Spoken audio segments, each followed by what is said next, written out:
Picture this, a chilling premonition. You're walking the Las Vegas Strip in 2025. The neon signs flicker, desperate attempts to mimic life. The Bellagio fountains dance for an absent audience, but an unnerving silence hangs in the air. The crowds have vanished. The blackjack tables are ghost towns. Echoes haunt the halls where chaos once reigned. How did this so-called playground, a city built on a toxic cocktail of dreams, insatiable greed, and false promises, end up a hollowed-out shell staring into the abyss of its own empty lobbies? Today, we rip away the glittering facade to expose the shocking, untold story of Las Vegas.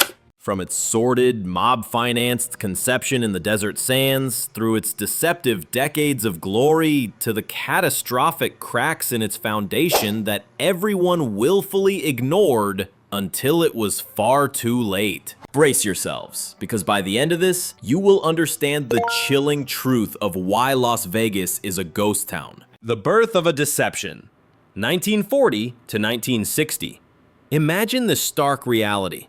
The Nevada desert in the 1940s, an unforgiving wasteland marked only by tumbleweeds and a forgotten railroad stop. No sane person would have wagered a dime that this desolate patch of sand would metastasize into the world's entertainment capital. But this wasteland was hiding a rigged hand, two aces up its sleeve. Legalized gambling and the Hoover Dam. When that dam was finished in 1936, it didn't just generate power. It generated a dangerous illusion of endless possibility. Thousands of workers, drawn by the dam, swarmed the area, bringing with them a volatile mix of money and momentum. And by 1946, the predators arrived. Bugsy Siegel, Meyer Lansky, and their cabal of East Coast mobsters smelled blood in the water.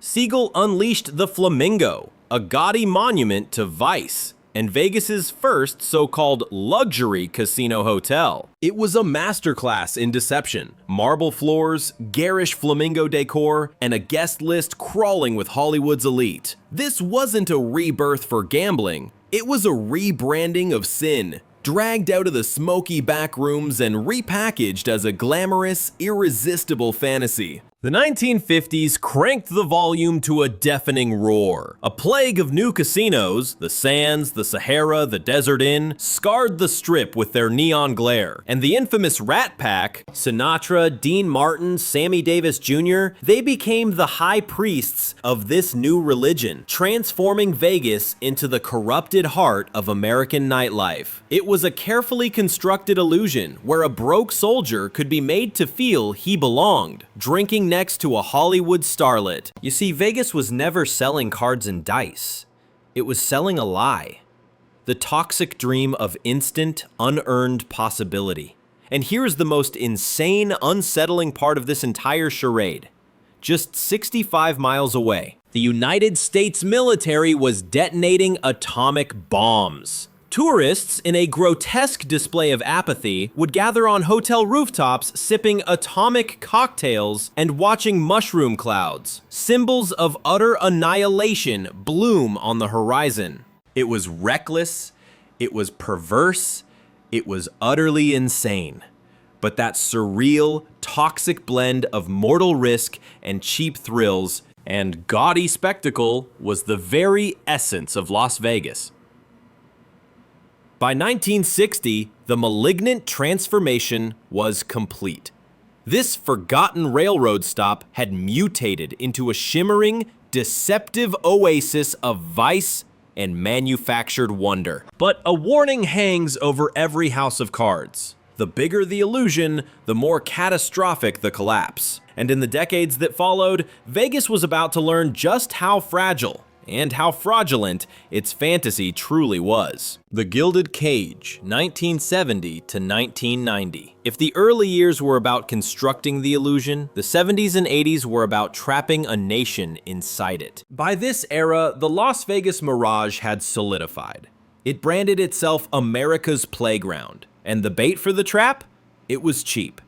dangerously, deceptively cheap. Air travel became commonplace, and suddenly, the trap was set for everyone. Middle-class families from Ohio and Kansas were lured into the Neon Maw, believing they could afford a weekend in Sin City. The casinos perfected their predatory loss leader strategy: $20 hotel rooms, $5 all-you-can-gorge buffets, and an endless river of free drinks, all with one simple, sinister condition: keep gambling. They couldn't care less if you ate until you were sick or drank yourself unconscious. In fact, they encouraged it, because the longer you stayed, the deeper you sank, the more you lost. And the house always won. The very architecture of the Strip became a testament to this grotesque arms race of spectacle. The MGM Grand clawed its way into existence in 1973, boasting that it was the largest hotel on the planet. The Stardust and the Tropicana waged the war of wattage, desperately trying to outglare each other. Every new casino clawed for attention, trying to outshine the last, as if brighter neon could somehow conjure bigger fortunes from the pockets of the mesmerized masses. And then there was the entertainment, another layer to the grand deception. Elvis Presley's infamous residency at the International Hotel became the new blueprint for distraction. Night after agonizing night, the so-called king filled rooms with adoring, oblivious fans. At the same time, Siegfried and Roy were parading majestic white tigers as casino props, their act a vulgar mix of manufactured danger and cheap wonder. Vegas was becoming a graveyard where faded Hollywood stars came for one last desperate reinvention, where careers were supposedly reborn in the unforgiving glare of the neon. But beneath all that glittering, distracting filth, a rot was beginning to set in. Something far more sinister was taking hold, but the very soul of Vegas, the mob that carved it from the desert, was being systematically dismantled. Federal crackdowns in the late 70s and 80s were a relentless siege, and the courtroom became the executioner's block, severing organized crime from its creation. But this wasn't liberation. It was a hostile takeover. Wall Street vultures descended, armed not with guns, but with balance sheets, shareholders, and a chilling, sterile vision for a city born of raw excess. Yet, for the blissfully ignorant visitor, this golden illusion seemed like it would last forever. By the late 1980s, the city was a siren's call, luring over 20 million souls a year, a staggering, almost grotesque figure for a place that was nothing but dust a mere 40 years prior. The infamous slogan hadn't yet been coined, but its sinister spirit was already thick in the air. The soon-to-be damned, the newlywed, the retirees spending their last dime, the corporate drones. They all flocked to the neon-drenched carnival of broken dreams. Vegas had perfected its insidious formula: cheap indulgence, blinding spectacle, and the poisonous lie that anyone, rich or poor, could taste the life of a king for a single fleeting weekend. But it was a lie. Behind the shimmering curtain, a silent, bloodless coup was already complete. The city had been sold. The corporate overlords were lurking in the wings, poised to tear up the old rulebook. And through the 1990s and 2000s, their ambition became a monstrous spectacle of size, audacity, and an extravagance that bordered on the obscene. The age of the mega resort was dawning, a dark new chapter. From 2000 to 2010, as the world entered a new millennium, Las Vegas declared war not just on Reno or Atlantic City, but on the entire planet. And its strategy was terrifyingly simple, utterly ruthless: build bigger. Build gaudier. Build monuments to excess that no one had dared to imagine. The intimate, gritty casinos of the mob were bulldozed into memory, along with the charmingly kitsch lounge acts. In their place, the mega resorts rose like colossal tombs, sprawling, synthetic fantasy worlds designed not for gambling, but for total immersion in a calculated illusion. The Venetians shamelessly ripped canals and gondoliers from Italy, a hollow replica. Paris Las Vegas erected a gaudy, half-sized Eiffel Tower, a monument to imitation. The Bellagio's fountains, a dazzling distraction, became a global symbol of this new artificial heart. performing their choreographed water ballet. Less a hotel feature, more a Broadway-sized diversion from the fleecing happening inside.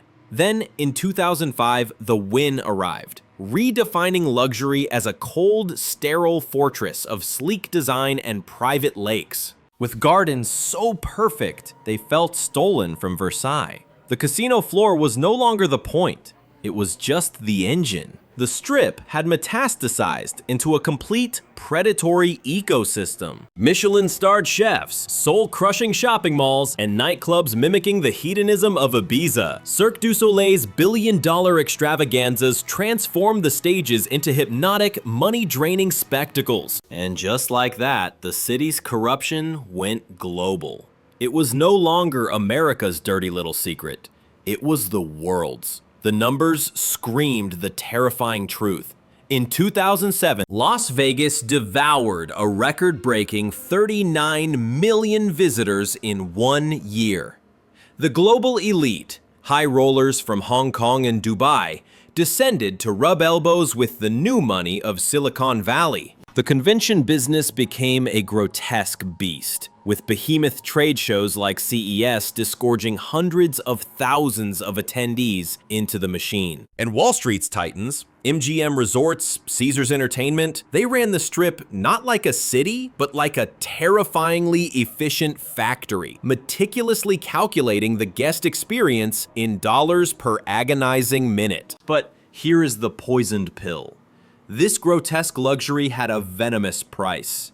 The days of the $20 room and the $5 buffet were brutally executed. The freebie, once a sacred pact, was dead. The entire logic of the resorts inverted, shifting from lures to outright extortion. Suddenly, every breath you took came with a price tag. $20 cocktails, criminally high room rates, and a plague of hidden fees lurking around every corner. And then, the reckoning. 2008, the global financial meltdown struck Las Vegas like a sledgehammer to glass. Tourism didn't just fall, it evaporated. Unemployment skyrocketed. Ambitious monuments to greed, like the Fontainebleau Resort, were abandoned mid-construction, left to rot as billion-dollar skeletons haunting the Strip. The cranes stopped swinging. The city froze. Workers fled the ghost town, and for the first time in its arrogant history, the city's manic, endless optimism shattered. By 2010, a wounded Vegas was desperately clawing its way out of the wreckage. But the city was fundamentally broken. The mega resort era had screamed its mantra that bigger was better, but it had also exposed the terrifying fragility of a model built entirely on an endless river of cash. Behind the desperate, flickering glitz, a chilling question remained. Had Vegas trapped itself in a gilded cage of its own making? Could this city ever again pretend to be for everyone, not just the elite? The answer was no. Because in the decade that was to come, those hairline fractures would splinter into gaping chasms. The first cracks appear, 2010 to 2019. The 2010s were meant to be a triumphant parade, a celebration of survival. Las Vegas, the city that couldn't die, had supposedly weathered the Great Recession. A trickle of tourists returned, lured by new, vapid attractions like the Link Promenade and its monstrous high-roller Ferris wheel. The arenas were filled with the ghosts of superstardom. Celine Dion, Britney Spears, Lady Gaga.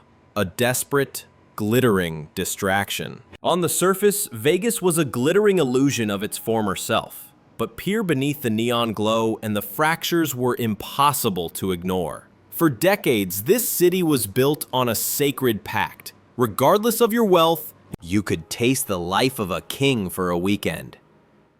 Yet, by the mid-2000s, that covenant was being silently poisoned. This was the dawn of the resort fee plague, a charge that was once a mere footnote, but now these predatory charges exploded to $30, $40, sometimes a staggering $50 a night, ambushing every single hotel bill. Even parking, a free courtesy since the Strip's inception, became another shakedown. The legendary buffets withered as their prices soared, and the casino floor became a graveyard of generosity. Blackjack tables, once a fair fight at 3-2 odds, were deceitfully rigged to a soul-crushing 6-5. The slot machines clamped down, refusing to let go of their treasures. In a sickening reversal, the city that once showered you with opportunity now ruthlessly picked your pockets. The cold calculus of corporations had murdered the magic of Vegas. Their mission was no longer your entertainment. It was about bleeding every last cent from every single person who walked through their doors. And the public wasn't blind. The digital world erupted in a firestorm of outrage on travel blogs and social media. The verdict was unanimous. Vegas is a ripoff now. The value is gone. That intoxicating feeling, that gambler's hope that you could actually beat the house or stumble upon a legendary deal, or even pretend to be a high roller, was being systematically extinguished. And while Vegas was busy nickel and diming its guests, global rivals were sharpening their knives. Macau brutally seized the gambling crown from Las Vegas in 2006. And for the rest of the 2010s, it only tightened its grip, siphoning away the Asian whales who once commanded the Strip's most opulent suites. A new breed of predator emerged. Cities like Dubai, Singapore, and Miami started peddling their own intoxicating cocktails of nightlife, high-stakes gaming, and decadent luxury, often with a sheen of newness and a price tag Vegas could no longer match. And then, the city's slow decay was shattered by a single horrific night. On October 1st, 2017, a storm of gunfire erupted from the Mandalay Bay, tearing into an unsuspecting crowd at a music festival, leaving 60 dead and hundreds wounded. It was a scar that would never heal. The deadliest mass shooting in modern American history. That horrific tragedy didn't just scar the victims, it scarred the very soul of the city, a terrifying confirmation that the fantasy of the neon oasis could not protect it from the ugliest of realities. By 2019, the official numbers presented a lie of prosperity. Over 40 million visitors arrived, but beneath this veneer of success, a toxic resentment was brewing. Tourists seethed over the relentless price gouging. The city's own people, the locals, were being crushed by skyrocketing rents and wages that went nowhere. The Strip's lights blazed with a desperate intensity, but they couldn't drown out the growing chorus of whispers. Vegas has lost its soul. The fractures were no longer hidden. They were spiderwebbing through the city's foundation. It was a powder keg waiting for a spark, a structure ready to collapse. In 2020, the cataclysm arrived. The Great Silencing. The COVID-19 shock of 2020 to 2021. Las Vegas was a symphony of chaos, a city defined by its noise. The ceaseless cacophony of slot machines, the eruption of victorious crowds, the relentless, earth-shaking pulse of nightclub bass bleeding into the desert air. This was the very heartbeat of Sin City. But in March of 2020, for the first time in its entire existence, that heartbeat flatlined. The noise ceased. And in its place crept an unnatural, terrifying void that no one could have ever fathomed. Absolute silence. As the COVID-19 plague tore across the nation, Nevada's governor was forced to make an apocalyptic decision. The unthinkable became reality. Every casino, every hotel, every last show, all of it would go dark. The Strip was extinguished. Its iconic neon signs still cast a ghostly glow. Its grand fountains performed their ballets for no one. Fremont Street, a place typically choked with a sea of humanity, was now a desolate, empty canyon. Cabbies sat in their silent cars, waiting for passengers who would never arrive. At McCarran Airport, the ceaseless river of arriving flights simply vanished, as if it had never been. The economic devastation was instantaneous and savage. In the blink of an eye, tens of thousands of lives were shattered. The bartenders, the dealers, the waitstaff, the stagehands, all cast out into unemployment. Families with legacies stretching back generations on the Strip were suddenly humiliated, forced to stand in food bank lines that snaked for miles under the desert sun. An entire city built on the bedrock belief that Vegas was immortal and never slept was forced to confront the horrifying truth that it could be put into a coma. The tourism numbers tell the grim tale. In 2019, Las Vegas had lured in more than 42 million souls. By 2020, that figure had utterly collapsed to a pathetic 19 million, a number not seen since the 1980s. The global lockdown eviscerated entire revenue streams. The high rollers from Asia vanished. The convention goers from Europe disappeared. The rowdy bachelor parties from Canada were grounded. And when the casinos finally creaked back open in mid-2020, they returned as a sterile, alien nightmare. Plexiglass prisons on blackjack tables, dealers hidden behind masks, and the constant clinical smell of hand sanitizer. The live entertainment, the very lifeblood that made Vegas unique, was dead. The legendary nightclubs were tombs. The conventions, the financial engine of the weekdays, had simply ceased to exist. But something far more dangerous had shifted in the national psyche. During the Great Lockdown, Americans found other ways to escape. They realized they didn't need to be crammed into crowded, soulless casinos. Instead, they fled to the freedom of the outdoors, to national parks, to quiet mountain towns, to charming small cities that offered real experiences without the suffocating, predatory crowds. For the first time in generations, the magnetic pull of Vegas had failed. By 2021, a fragile pulse returned, not with a roar, but a whisper. As vaccines and reopenings offered a sliver of hope, the spectacle crept back. UFC fights, Garth Brooks concerts, the NFL draft announcement, all desperate attempts to prove the city still had a soul. But the truth was, it felt haunted. An army of workers, the city's very lifeblood, had vanished forever. Countless cherished small businesses were now just boarded up ghosts. For those who dared to return, Vegas was a chilling paradox, a familiar face with dead eyes, a beloved anthem sung tragically out of tune. The pandemic didn't just pause Las Vegas, it ripped the gilded mask off its most terrifying secret, that an entire economy built on the lie that the party never ends is just one crisis away from total implosion. And when the neon lights flickered back to life, they illuminated a landscape scarred and forever changed. The only question left was whether this comeback would be a miraculous revival or the final damning proof of just how rotten the system had truly become. This was the great gamble of 2022 to 2023. By 2022, as masks came down and restrictions evaporated, Las Vegas launched a frantic, almost hysterical campaign to reclaim its throne. Billboards didn't just invite you back, they screamed, "Vegas is back!" A blitzkrieg of flashy ads flooded the airwaves, and casinos threw their doors open with the manic energy of a city trying to gaslight the world into forgetting 2 years of desolation.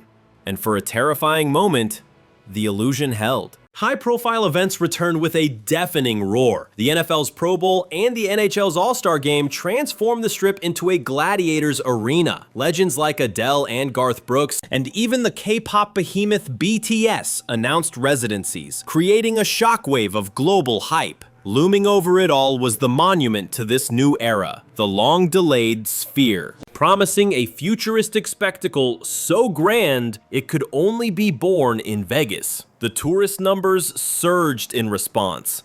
Nearly 39 million people flooded the city in 2022, a figure dangerously close to the pre-pandemic fantasy. The nightclubs throbbed with manufactured joy. The convention halls buzzed with hollow commerce. And for one fleeting, deceptive moment, it seemed the magic had been resurrected. But behind the blinding neon, the wounds from the shutdown were not healing.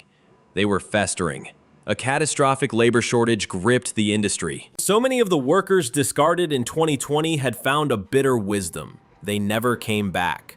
Some were forced into early retirement, while others fled to states that offered stability over spectacle. Those who remained were stretched to the breaking point, forced to carry the weight of multiple jobs. And the guests felt it. The whispers of discontent swelled into a roar of complaints about infuriating waits, indifferent service, and a cold corporate chill that had replaced genuine hospitality. And then came the shakedown. The inflation that hit the world was weaponized on the Strip. Average hotel rates skyrocketed by an obscene 30% over 2019 levels. Resort fees, once a nuisance, became a punitive tax. A cocktail that was once $12 was now a $20 insult. And parking, the last bastion of Vegas hospitality, was now firmly established as a paid-for privilege. The public's patience finally snapped and the viral rants began. Vegas is a ripoff now. The value is gone. Meanwhile, the competition, once a distant threat, was now at the gates. During the city's slumber, travelers had discovered new Edens. The vibrant nightlife of Miami, the raw energy of Nashville's music scene, the cultural pulse of Austin, they all offered an alternative. Those new allegiances were not easily broken. Why pay $50 for parking and $25 for a margarita in a city that seemed to resent your presence when authentic fun was available elsewhere for half the price? The Sphere finally opened in 2023 to a storm of online buzz, its mesmerizing LED skin captivating millions who would never set foot inside. It was the perfect, tragic metaphor for the new Vegas. Bold, futuristic, and best experienced from a safe, digital distance. And here was the damning irony. While the world shared videos of the spectacle, they weren't buying plane tickets. The viral sensation was an economic mirage. By the end of 2023, the grim truth was undeniable. Vegas had survived, but its soul was the price of admission. The comeback was a sham, fueled by predatory pricing, not passion. The city no longer felt like a magical escape. It felt like a cold, calculating corporate machine designed to extract every last dollar from your wallet. And if the foundation was cracking in 2023, the next chapter would be a terrifying lesson in how pure, unadulterated greed could hollow out and destroy the world's most famous playground. This was the era of avarice, 2023 to 2025. By 2023, the warning signs were no longer whispers. They were screaming sirens. Las Vegas had navigated the storm, but instead of gratitude, it greeted its returning patrons with outright contempt. The city doubled down on a strategy of pure corporate greed. Things that were once minor annoyances metastasized into open hostility. Resort fees, once a manageable $20, swelled to an insulting $50 or more per night. Cocktails casually breached the $25 to $30 barrier. A simple bottle of water? That'll be $10. Parking garages that had been a free-for-all for half a century now charged extortionate rates. At every turn, another hand was in your pocket, a surcharge, an upsell, a convenience fee that was anything but. The welcome mat had been replaced with a toll booth. The sacred promise of Vegas, that this was the one sanctuary where anyone could indulge like a king, regardless of their wealth, was being systematically shattered.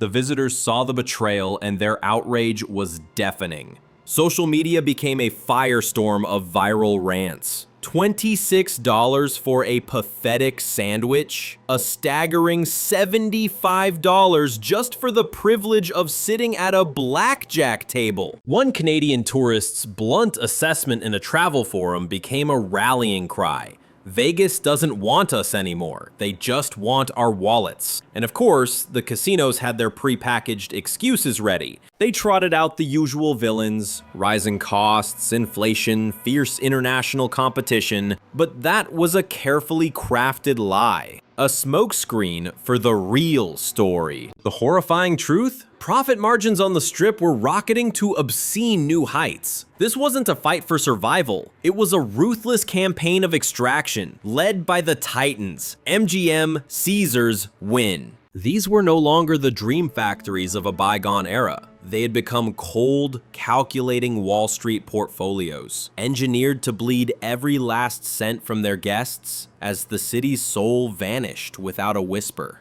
And the poison ran deeper than just bank accounts. The very atmosphere turned toxic. Table minimums climbed to stratospheric levels, creating an invisible wall that locked out the everyday player. A game of blackjack at $25 or $50 a hand was no longer a thrill. It was a high-stakes anxiety attack. The slots, once beacons of hope, were tightened into unforgiving, soul-crushing machines. That beautiful democratic illusion that anyone could walk in and strike it rich evaporated. In its place, a brutal new reality emerged. The house wasn't just winning anymore. It was systematically annihilating its players. And so, the people began their silent rebellion, voting with their feet.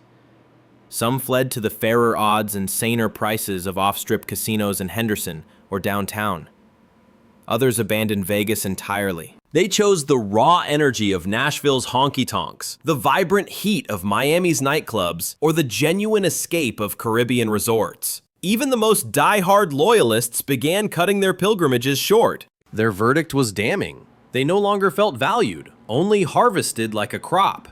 By 2025, the glittering facade remained. The neon still screamed, the fountains still performed their ballet, but the vibe had fundamentally rotted. The bars were half-empty voids. The blackjack pits sat eerily quiet. The electric hum of excitement that once defined Sin City had degraded into something sickening: resignation.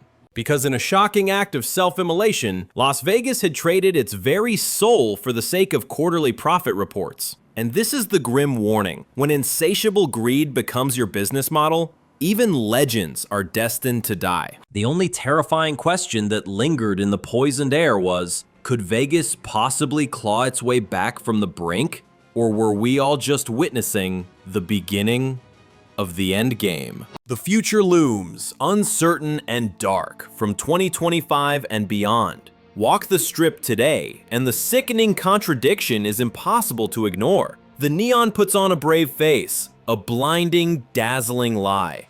The sphere glows, a monument to a future that feels hollow, and the fountains perform their tired dance to Sinatra's ghost. But dare to look past the spectacle. See the vacant blackjack tables, the desolate bars. Hear the lonely echo of your own footsteps in cavernous hotel lobbies. The grand illusion is maintained, but the raw, chaotic heartbeat of Vegas is failing. Las Vegas is now trapped at a soul-defining crossroads. One path is a descent further into the abyss, doubling down on the cold Wall Street model, squeezing tourists until they're dust, all while the city withers. On paper, it's a success. The casinos continue to count their money, but for how long? What happens when the well runs dry and the crowds finally give up? What happens when the very legend of Vegas becomes a cautionary tale of corporate greed? The other path is a desperate gamble, but it's the only one true to the city's iconic origins. It means bringing back real value,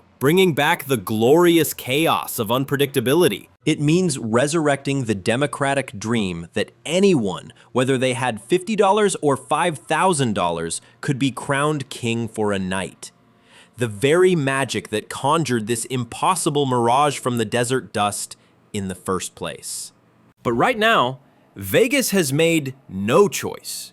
It is paralyzed, stuck in a purgatory between breathtaking spectacle and a hollow corporate shell. It is torn between its legacy as a global icon and its grim future as a sterile, overpriced theme park. And that chilling uncertainty is what you breathe in the air when you walk the strip in 2025. Because this is the untold story. The fate of Las Vegas isn't just about casinos or cocktails. It's a terrifying referendum on whether a city forged from pure fantasy can survive the cynical murder of its own dream. Las Vegas still shines, but its glow feels colder, like the dead light of a dying star in 2025. The question is no longer, can you win on the strip? It is, can Vegas win back its soul?